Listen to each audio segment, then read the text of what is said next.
Hey, this is Matt Vojek, and this is the Creating Business Podcast. Each episode, I sit down and talk to a guest from the creative industries of advertising and marketing about work they've done for a business and their thought process behind all their decisions. By digging deep into projects and the decisions made, we unearth new insights and ideas about creating amazing work that moves the needle for businesses. This is the Creating Business Podcast.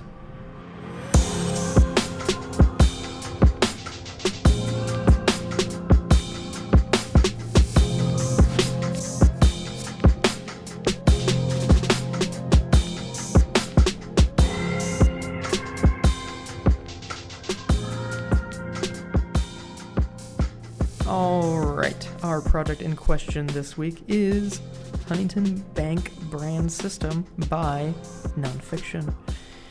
Today I'm going to talk with Neil and Jeff, the partners of Nonfiction, about this project that they work on, which was kind of like several mini projects, not just kind of one thing, but it kind of works all together as, again, this brand system. I first saw this probably a month or two ago, and it really caught my eye. One of the most difficult things to do is to take a corporate brand and be able to kind of make something that's still, it looks creative and is fun and like has energy to it and kind of speaks to actually feels like it has a language to it. Like so many people say that, but then it's just like this dull, boring kind of thing. But what they did with this Huntington Bank brand system was they provided that energy, and they did it in a really simple way too. A lot of it has photography involved, and I think that's where it kind of starts, where none of this looks like stock photography. It all looks like actual people that have actual personalities, and I think that's a huge part of what they did. And they also use their Huntington's brand green a lot in all of these photos, and a lot of times it's in like pretty subtle ways too. It's not like all in your face, and it's a lot of fun. And they also had some design elements that they kind of added to these things too, to kind of get some pattern to the brand. And so let's go ahead and talk with Neil and Jeff. Here we go.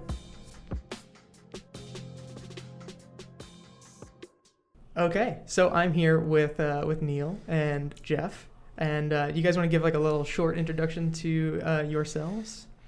Sure. My name's Neil Weingart. I'm one of the partners at Nonfiction. We're a branding and design office up in Worthington, and we try to make the world have less noise and more meaning. And I'm Jeff Packard, the other partner. And a little bit about Nonfiction. We are a four-person design firm in Worthington, Ohio. And Neil and I have been working together in some facet for about 3 or so years. And we, about a year and a half ago, decided to formalize our partnership and formed Nonfiction. Very good. So let's jump into kind of the project in question that I have here is this Huntington Bank project that I saw floating around. Before we dive into some of the details, can you just kind of give us kind of an overview of the output of the project? Let me give you a little bit even more background. I started working with Huntington 5 or 6 years ago, and it started off as kind of low-hanging fruit project. They had a big agency that they did all of their more advertising campaign-driven stuff, and the projects have just escalated over time. They saw me, and now us, as a valuable partner. And at some point, there was a change in leadership. The chief marketing officer at Huntington changed people. And there was therefore a shift in where we wanted to head, where Huntington wanted to head as a brand, a visual brand. You want to add? They had a clear sense of their strategy and who they were as a company and what they were trying to do and why they were doing it. And what they didn't have was a clear visual system. And like Jeff said, after working with them for 5 years, it was obvious they didn't have a clear visual system, because every time we would do something, it was a challenge, because we would have to not entirely start from scratch, but create a visual system for each project we worked on. And so there was a need for a more comprehensive identity system that was not just a logo and a color. And And so that was a big part of it. And the other part of it, like Jeff said, was the new CMO who was looking to take the visuals in a less illustrative direction and a more photography-based direction. So it was kind of a good opportunity to kill two birds with one stone. Yeah. So what was kind of so the final output that you guys did, the stuff that you have on your site right now is so you have a bunch of photography and a bunch of branding, right? I assume that you consider those things to be kind of one and the same? The project actually started with a desire to switch to photography. So for the previous 5 or 6 years, under the guidance of the previous CMO, they had built a very strong illustration-based brand. And in the banking market, especially in the Midwest, that stood out. Everybody else was using stock photography or patterns or whatever.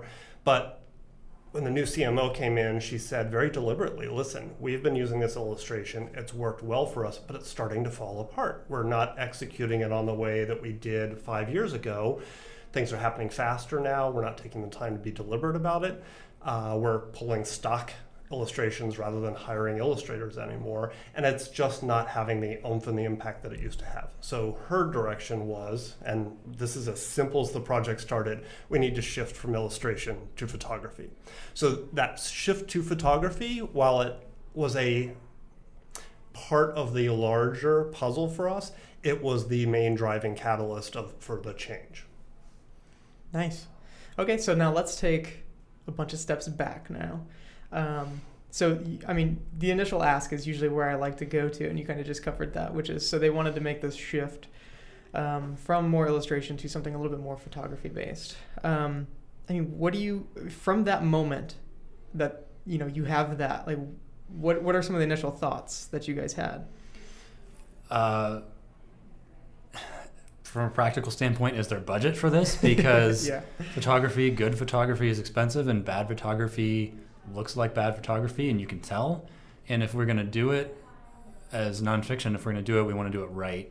And it would not be a good shift if we end up in the stock land of bad photography. And so that was a concern, was, do they know what they're getting into? And the other part of it was, how do we make this feel different from other banks? I mean, lots of banks use photography, and it's people with checkbooks and tellers and stuff like that. How do we make them different and unique, and how does this photography actually relate to their brand and why they do what they do? It all has to connect.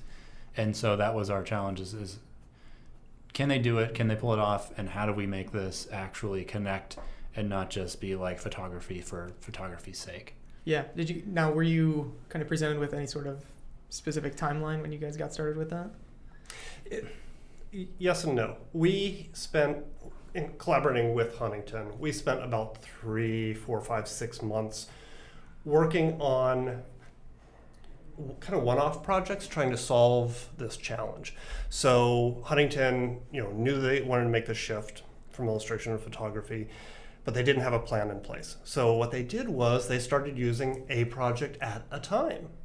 And so, this brochure would go out looking like grayscale images with hexagons floating in amongst them. Another project would go out full color stock photos that looked like stock photos. So, we were trying to explore, both us and Huntington, we were all trying to explore what photography meant. And at some point, Adam Ferguson, the senior vice president of brand, came to us and said, okay, let's talk about why this isn't working. And I think that just opened the door for us to say, because this isn't the way you should do this.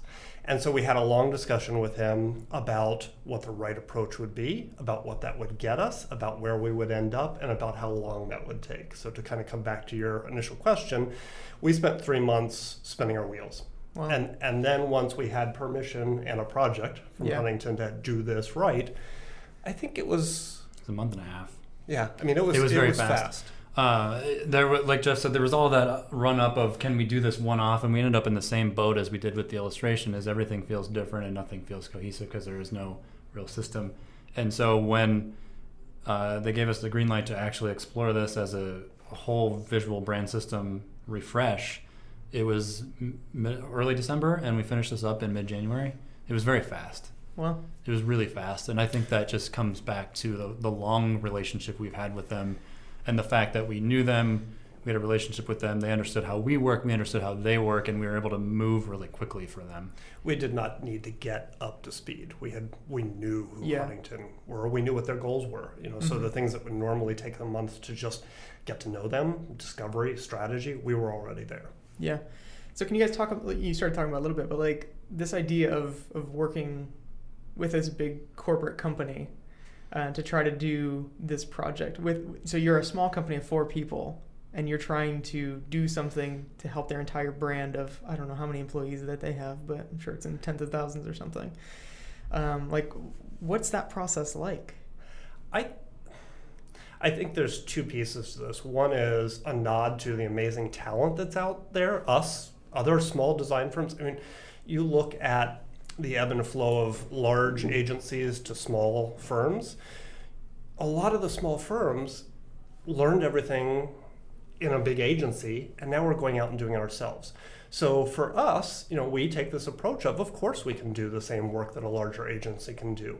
We're the same caliber of talent, we just don't have a ton of people working for us. So one of the things that Huntington liked about working with us is they could call and either one of us would answer the phone. They liked the fact that if they needed to talk through an idea, they were talking about it with the partners. So, the smallness, they were not giving up any quality. They were adding accessibility, adding the ability to brainstorm on the fly. That was, I think, a big thing for Huntington. This is a little off topic, but like, do you think that that's a shift that's happening like with everything? Do you think that there's kind of growing value in smaller companies? Yeah, I think so, because when you look at a larger agency, the people doing the work is a team of 4 or 5. And there may be 90 people at the agency, but on any given client team, there's 4 or 5 people doing the work. And so it's no different. Yeah. It's just a volume thing. I mean, a larger agency can do more projects, but it's the same amount of people on any given team. And it just is for us, it was a life balance thing, but it was also just a better situation for clients because we can be more nimble that way. They talk to the people doing the work, they talk to the people in charge, they have the same contacts the entire way through the project. And I think it's a trend, and I think it's a good trend because it just creates better relationships. Back to the timeline, we did this in a month and a half.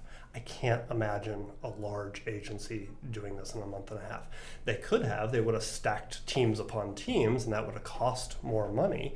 But we were, as Neil said, we were able to be nimble. We were able to flex and move things around to make this project happen because it was a priority for them, and it was a priority for us. Yeah, that's something that I always think about too, is like, even with these bigger companies, you do have these smaller teams. Like, do you really think that there's like 12 people working in the same Photoshop file? Like, it's like stuff like that, like that doesn't make any sense at all. Like that would make things way worse. So I always think about that. And beyond that, they get access to all of us. Yeah. As opposed to, and we've run into this going out and pitching against big agencies before, where we're walking out of the pitch and another agency is walking in and we see the partners and we look at each other and say, that'll be the only time that client sees those partners. Yep. Then they go back to that 4 or 5 person. So for the 2 of us, we are actively involved in every single project. You either get one of us, both of us, and you get the whole team. Yeah. Does it ever? So this is something. Same thing with me too, where it's like you have to kind of actively think now about like how big you want your company to grow and that kind of stuff. Is that something that you guys like think about a lot? We don't think about it a lot, but we've discussed it, and we know we don't want to be large. Sometimes I say I don't want to be any bigger than the amount of people that can eat lunch around the same table. That makes sense. Because we have to spend a bunch of time with all these people, and so we want to like each other, we want to have a good time, and we don't want to get to the point where we have to take on work to pay the bills. Yeah. We want to do good work, and we'd rather have quality over quantity of work. And so, there's going to be growth in the future, but it's not a point where we're trying to scale up rapidly and get huge accounts and all this work. It's about doing good work with good people and having good relationships. And so that typically means smaller size because you can't have good relationships when you're huge. Yeah. So let's take another step back here, step to the side and the back maybe. Like kind of talking about how you guys kind of partnered up in this company? Like, how did that happen? By accident. Yeah. Yep. So Jeff left his. We both came out of the same agency, and Jeff left before I did. We overlapped by about a year, and he left and had been working on his own for 7 or 8 years, and I left at the end of 2015, early 2016, and started my own company. It was just me, but it was a company, and my goal was to build it into what Nonfiction is now. And after a couple of years, I ran into Jeff at Startup Week. He was on a panel, and I was there to hear another client talk, and we kind of bumped into each other. Jeff needed help on some projects, so I pitched in on that, and we realized we worked really well together, and Jeff needed to grow. He needed to hire to kind of cover the enormous amounts of freelance costs he was paying, and it didn't make any sense to do that anymore. So we started talking about a partnership because I didn't want to necessarily do it on my own. I wanted somebody to bounce off ideas and just have a larger team to work together and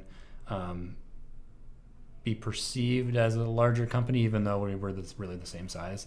By adding a partner, we doubled in size, so that was, we could say that to people. Yeah. In the last year, we've grown yeah, 100%. exactly. And so it was just a matter of, we bumped into each other. We were both at the point where we were looking to grow. We realized we had similar experiences and a similar way of working and similar values and what we wanted out of a company, and it just kind of grew from there. Nice. So let's kind of take a step back forward again. So for this project, like how many people were involved? Like how many different people did you actually need to complete it? 4. Everybody on Really? the team. Yeah. There were 4 of us, and then the client team was maybe 6. The core team. The core client team, yeah. But it was just us. I mean, it happened at a time where we weren't extremely busy with other projects, so we kind of, it was good timing. But it was just all of us kind of pitching in together, and a couple people kind of spearheaded photo research and what does that look like. A couple people kind of spearheaded how do we start to use brand patterns and color and type, and started putting it all together and went from there. And eventually I ended up taking the lead on the brand book, and eventually somebody kind of has to lead it. But during the exploration phase and during the development phase, it was just everybody. So it was a team of 4 to do the whole thing. Yeah. So now these 4 people, including you two, like do you think about like people's skill sets, and like as a small company, I understand that they have to kind of do a little bit more than they would if they were at a bigger company. Yeah. Maybe you could talk about that a little bit. Yeah, I mean, we definitely, so there's 4 of us. There's Jeff, myself, there's Zach, and there's Madison. And Zach is an amazing photographer. He knows a lot about how to make a photo good and how to make a bad photo into a better photo. And so he took the lead on some of that photo research, as far as how do we take, how do we find good stock, and how do we turn that good stock into something that is ownable by Huntington. And a lot of that came through in the way we applied green and their color palette to it. So he kind of took the lead on photography. Madison is really good at creating systems and kind of creating graphic textures and stuff like that. So her and I kind of took the lead on what does the visual system look like, and how does type work, and how does the pattern start to come to life and interact. So there's definitely skill sets within the team, but like you said, when you're small, you have to be flexible and nimble. And so all of us are doing things we might not normally do, which I think is good because it pushes us outside our comfort zone and allows us to get better. Yeah. I mean, does that ever scare you, make you a little bit nervous whenever you get certain projects where you're like, ooh, maybe we're not like the best suited for this? No, we have good talent under our roof. And I'll say yes. Yes. Okay. there's a little bit of that with every project. But it is, what Neil just said about, you jump into a project, you can do this. So, we have the right people. If we need, an additional skill set, we know enough people in town that we can bring somebody in. So the fact that we're 4 people doesn't mean that every project is 4 people. It means if we need a photographer, we bring them in. If we need a writer, we have a pool of freelance writers that we find the right person for the right job and bring them in. So we can, our team can expand. So far, we've really, aside from writing, all the design work's been done in-house. Yeah, and that's because we're all graphic designers. Yeah. But even a lot of the strategic work and messaging work and positioning we've done ourselves.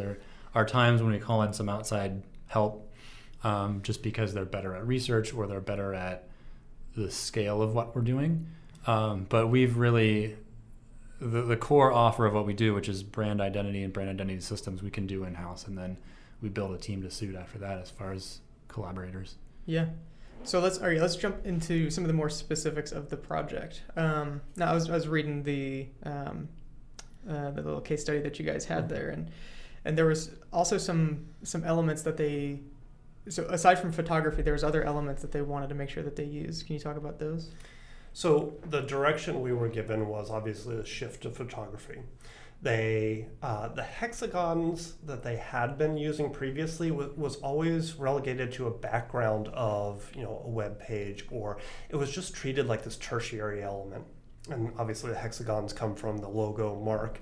And they said, one of the things that Adam said to us when we first started this is he said, I want people to walk around the corner, see a Huntington billboard, and instantly know that it's Huntington. So that was a great driver for us, is instant recognition.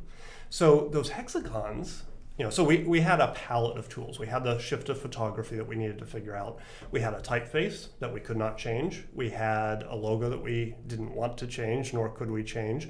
We had these hexagons that were not really serving much of a purpose prior to our involvement. And so, one of the things we do is we keep things really simple. There's strength in having a minimal set of tools because it gives you flexibility, and it forces you and allows you to play. And so that's exactly what happened. Is we went with the energy green, as they call it, the typeface they've been using. It's a slightly modified version of Apex, and they and we just started looking at how those hexagons, after we had the photography figured out, we started looking at how those hexagons could play in a physical environment created by the photography.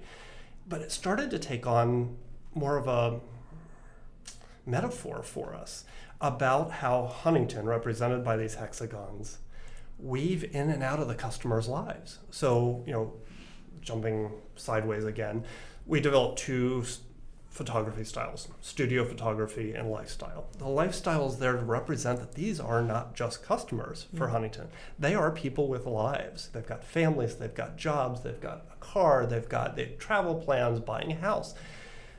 And so we wanted to represent them both in that environment, but also as customers, kind of in a studio green environment.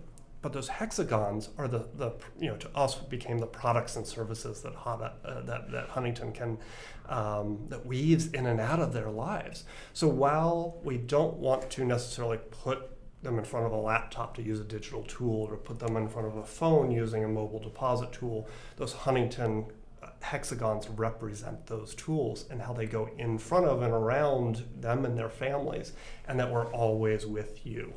Yeah. I think it's super smart. I mean, I don't know. Whenever I saw it, that's exactly my first thought was like, I know that's Huntington. Mm-hmm. And I think it's really smart how you guys did that, which I don't usually start offering my opinions until after you guys leave. But, well, spoiler alert there. I guess, can you guys talk about, was there any moments during production of this where you're like, I don't know, made any big failures or any big moments where you're like, oh, that's not going to work? Yeah, I think there's always those moments. And if you don't have those moments, you're probably not pushing it in enough directions. So the way it worked was we started by just pulling a bunch of ideas together, and all the walls in our office are cork. And so we can fill them up with ideas and sketches and all kinds of stuff. So we started there, and then we started grouping them into concepts. So this kind of works with this, and this goes with that. And this forms a larger idea. And so from there, we took all those and then started exploring it and making things in the Huntington world. And there were a lot of things we did that didn't work. We played around with some gradient ideas and like multiplied color and things like that just didn't feel right. It didn't feel like Huntington. And that was kind of our test, was like, does this feel like Huntington? And it's a real gut reaction because we've worked with them for so long. But yeah, there were things that just didn't work because it didn't feel like Huntington. There are things that didn't work because it was just bad. And that stuff landed on the cutting room floor, and the rest of it went through and ended up with where we're at. But there's actually a lot of ideas in the final brand that were multiple ideas that ended up working really well together.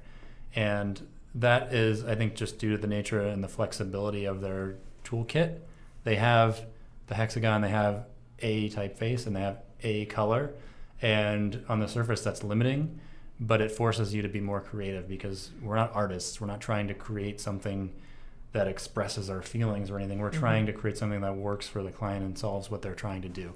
And if you have limitations, it gives you something to push against, and it allows you to be a little bit more creative. So yeah, we definitely mess some stuff up, but that's going to happen as part of a good creative process. So, you talk about these elements like there was like basically, narrowed it down to like 3 basic elements that you kind of needed there. Now, I'm pretty sure that their brand guidelines is more than just 3 elements, right? I assume that it's something like hundreds of pages.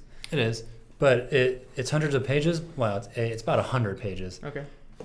But it is just examples. It's a lot of just examples, and it really is 3 elements. They have a typeface, Huntington Apex, and there's a page that says this is their typeface, and then there's some examples on how to use it. They have a graphic element. Wow, 2. I think it's an outline hexagon and a solid hexagon. That's what those are the 2 visual elements. Yeah. And then there's a bunch of examples on how to use it. So yes and no. There are 3 elements, but there are variations within them. And by saying this is your thing, go nuts with it, it allows people to be more creative and take ownership of it. And we can start to give some guide rails. And if you just say these are the rules, follow them, people are going to feel stifled. They're not going to feel any ownership in it, and eventually it's just going to result in a very stale brand. And if you give guardrails and bumpers, you allow them to, like we had, it gives you something to push against and create something new and something unexpected and take ownership of what you're doing. I think also with a new brand language like this, you don't know what you're going to run into 3 months down the road. Is there a project or situation that it may not apply? So one of the things that not only did we not want to write down rules in the guidelines, we wanted flexibility because this thing will need to evolve in ways that we can't imagine. So, we talk about pushing boundaries. Well, we want this brand, we want the people who use this, us, their internal teams, any other vendors, we want them to take all these elements, use the guidelines as a starting point, but yes, push it. Like that's the test of a good brand, when you either lock it way down so that you have something really rigid, or you open it up to have enough flexibility. We're working with consumer banking, we're working with business banking, we're working with high-end millionaires in the private banking world. Those all should feel a little bit different, and we need a little bit of time to figure out how they stretch and flex. So within that system, you've got 2 or 3 elements, but you have that flexibility to shift it. So the private banking visual language is much more sophisticated, uses thinner type, more refined type, patterns that are a little more delicate. You have the retail banking, which is bolder, more playful, bigger hexagons, more expressive hexagons. And so within that core brand library, you find ways to push it in different directions and create sub-brands that speak to each audience in its own way. Yeah, that's one of the big things that I always tell people is creativity happens with the narrowing of what you're allowed to do. Like the more narrow something is, the more creative you're able to be. And I think that's really interesting that you do have this big guidelines book, but you guys felt like you had a good direction, but at the same time you still had a lot of room to explore. Yeah, and we wanted to create a guidelines book that was inspiration as much as it was rules and guidelines. Yeah. So I would say 75% of it is examples and stuff that we've created that we thought expressed things in a really nice way, as a way to inspire people to create more things that express the brand in a really nice way. It wasn't to say this is how you should do it. It was, here's one way we've done it. We think this is cool.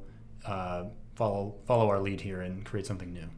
Yeah, that's clever. So now I ask this question every time, and it's probably the worst question that I ask because people, I don't know, don't usually feel this way, but okay, so the question is, do you think that this project was more special than some of the other ones that you've worked on?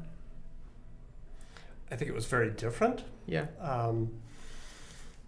I think we had the trust of the client on this, and again, that's partly because of a long-term relationship. Mm-hmm.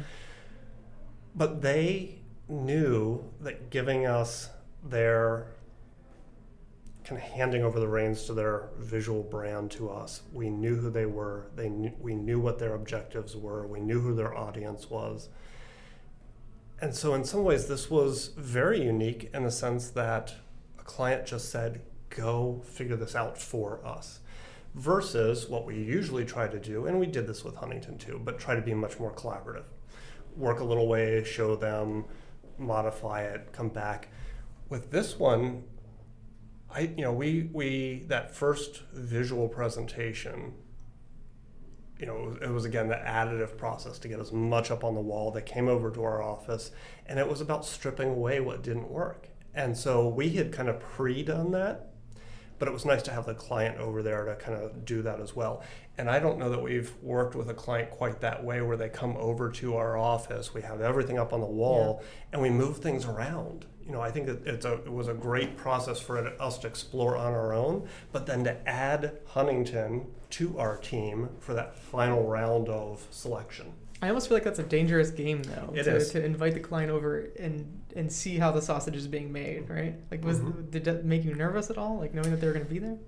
Our primary client, Adam Ferguson, is amazing. He gets it. I could go on for minutes or a half an hour about Adam, but he just gets it. And so when you have a client like that, you trust them to come into your office and be a part of your process, because you know that they're adding to what we're doing, not stripping away what we're trying to accomplish.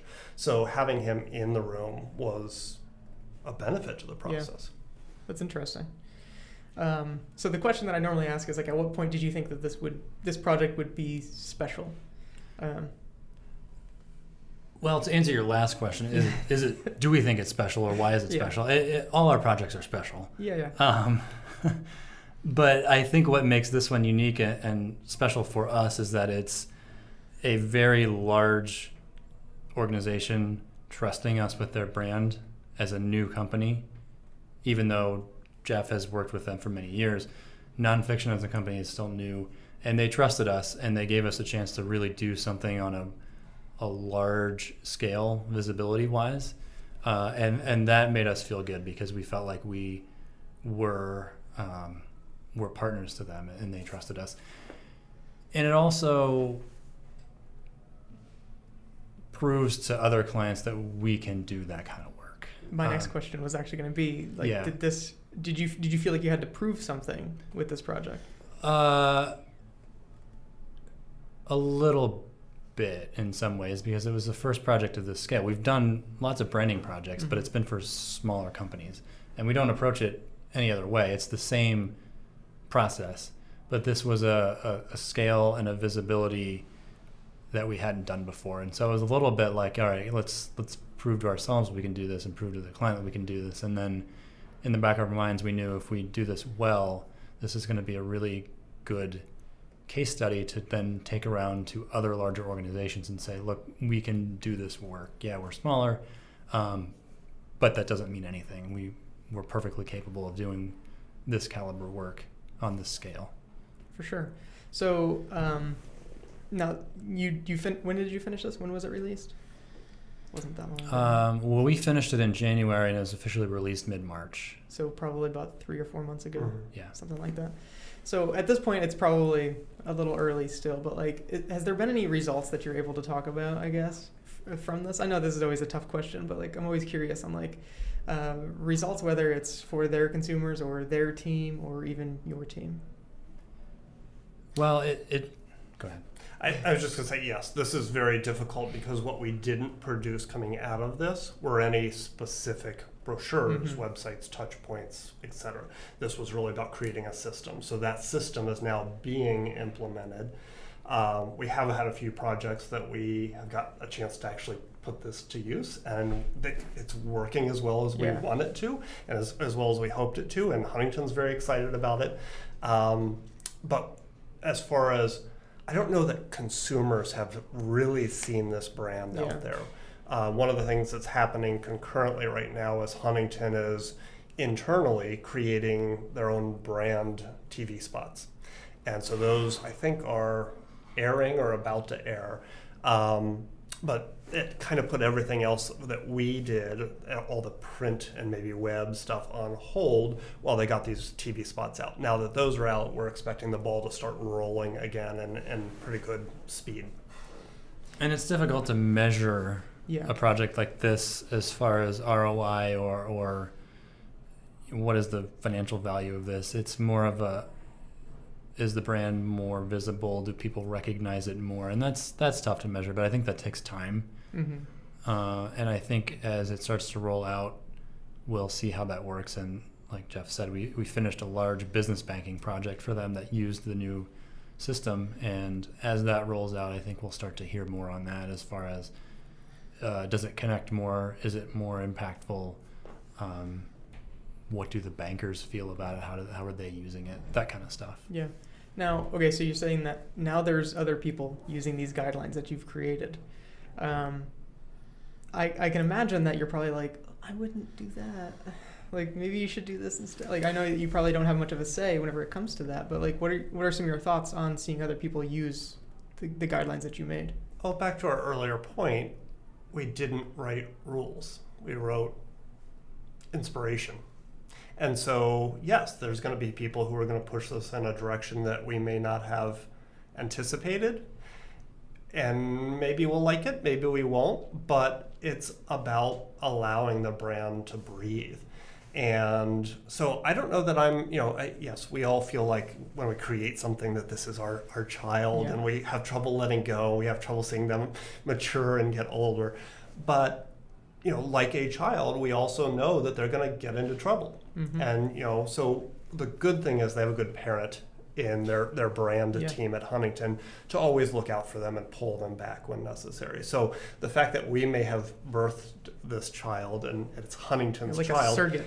Exactly. But they are now keeping an eye on that. I think when we see pieces, we feel that other agencies or other teams do. For Huntington, I think we have the ability to go to Adam and just say, listen, that piece feels like it's a little too far outside. Mm-hmm. And again, because Adam gets it, he's probably already all over it. Yeah, that's good. Is there anything else about this project that you think that we should know? I know we covered a lot of things here. Yeah, I can't think of anything. I think at the core, this is a testament to what a small agency can do. This is really about the talent in the Midwest. It's about the talent in Columbus. It's the talent in small agencies who have either gone through the big agency system or that they figured things out on their own. But when I look at the talent in this city, it is 20 times better than it was 10 years ago, and I'm expecting in another 10 years it's going to be even better. So that's the thing that I'm most excited about, is watching ourselves and other small agencies thrive. We're 10 years post-recession, and the economy's going well, and there's business to be done, and there's businesses out there that need our help. And I'm so glad that they're reaching out to smaller agencies, recognizing that they not only get the same talent and the same results, but they get it in a way that ideally integrates into their business rather than feeling like an outside vendor. That's great. All right, where can people learn more? Madebynonfiction.com. Very good. And you can see the case study that you guys put together and a lot of the artwork that you guys created. Yeah, there's a case study on our site, and then if you go to our Medium page, there's a whole write-up about the process and how we actually approach that in much greater detail than what's on our site. And there's a link to the Medium and all of our social media on the contact page of our website. Very nice. Awesome. That's all I got. Thanks, guys. Thank you very much. All right, so that was an awesome conversation with Jeff and Neil from Nonfiction. These guys, really resonated with a lot of how I believe a business should run. So it was really cool being able to have that conversation of having a small company and kind of where you go and kind of working with bigger clients at the same time. But anyway, so for my recap, let's see here where I want to start. I'm going to start with So the brand guidelines that they talked about, that's a huge thing right there. Is that idea of, and it's one of the things I talked about in the conversation, but like limiting what you're able to do and letting creativity kind of grow. And that's what they said that they had to work with, and that's what they, did with their brand guidelines. And being open to the idea that it's going to grow, and there's only so much you can do about it.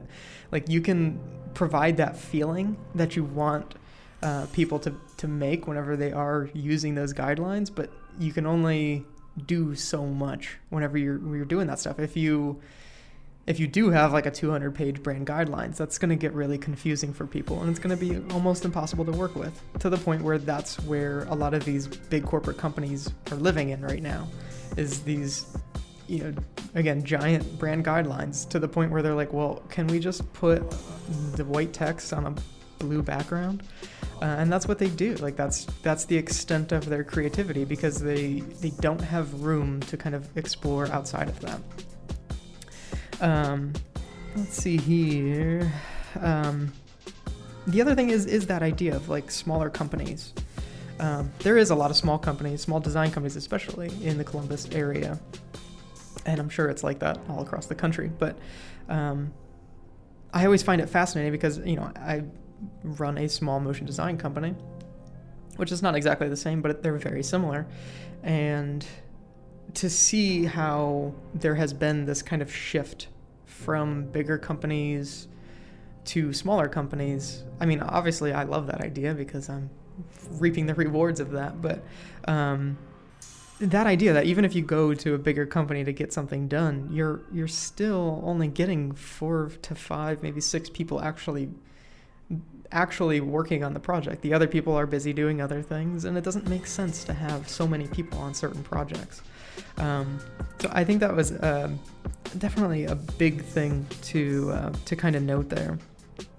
And I don't know, just overall, like an amazing thought process behind things. There is, I don't know, there's kind of this sort of feeling that you get from kind of talking with them and companies like them, where they do almost have a chip on their shoulder a little bit, where they're like, okay, like, yeah, we're small, but here we go, we're gonna do it, and it's gonna be successful, and like, watch me kind of attitude. And I think a lot of that is kind of more of like the Midwest mentality of, that's what we believe. Like, people kind of counted us out. People think that Columbus and Ohio is just flyover country and just it's cold all the time, and it's like, well, those kind of stereotypes form, but at the same time, the people here are hungry, not literally. Well, yeah. But like, they want to prove themselves, and that I'm speaking for myself here. And I don't know. I guess I just think that being hungry like that is a good way to be, because it's going to push you to get better. It can be dangerous sometimes if you start comparing yourself to other people, and we talked about that a bit. But at the same time, it's friendly competition is a great thing. If you can do it right, competing with your friends is totally cool.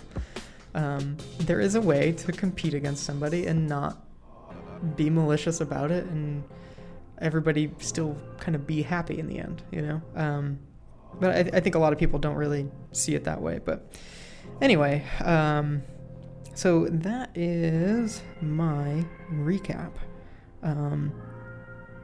I will see you guys next week. Love you, bye.